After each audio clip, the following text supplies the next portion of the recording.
Recently, the Auditor General had issued his findings, and I was kind of surprised by that because this isn't anything new. It is something that I've talked about for several years. And the Auditor General, while he was here as a member of the state legislature, actually voted to direct this money and to do these things. So I'm surprised that we needed an Auditor General's report.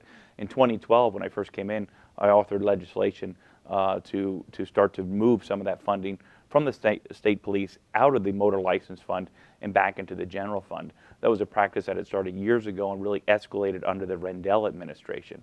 Back in 2015, we passed a resolution calling on the Legislative Budget and Finance Committee to actually do a report as to what is the true cost to the Pennsylvania State Police to actually maintain safety on our highway system here in the state of Pennsylvania.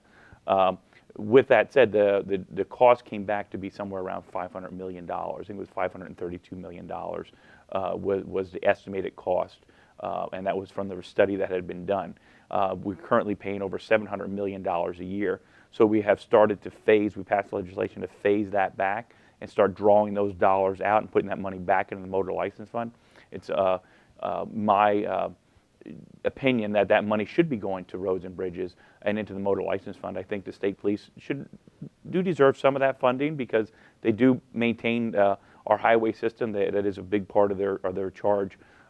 Recently, the governor has called on a push to tax residents in the rural parts of the state for state police services, a per capita tax of up over $100 per person, which to me would be insane. So if you have a family of 4, pay $400. And I think that may be some of the push from the Auditor General to propose that type of tax. I'm certainly not supportive of that.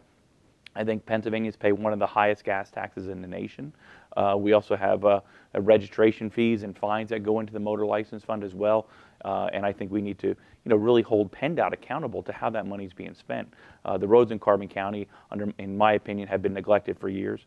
PennDOT has signed contracts with contractors to do bridge repair that have dragged on for years and caused major traffic delays, and those projects still are not complete, and yet the contractors are not held accountable. So rather than doing another study to find out what we have already known, I will call on the Auditor General and PennDOT to actually step up and maintain that the contractors that they hired to do these projects are finishing them in a timely manner and a responsible manner to the public safety and the motoring public, but that also that PennDOT make sure that the money is distributed adequately across the Commonwealth to fund projects throughout the Commonwealth in the rural and the urban areas. I'm not exactly sure. I hope the Auditor General didn't spend any dollars on this study to find out what he already knew. This isn't new news. This is something that we have been working on and addressing, and we are starting to see some of those dollars come back to the motor license fund. We still need to continue that, but rest assured I will continue to hold PennDOT's feet to the fire when it comes to public safety and maintaining our roadway and our infrastructure system.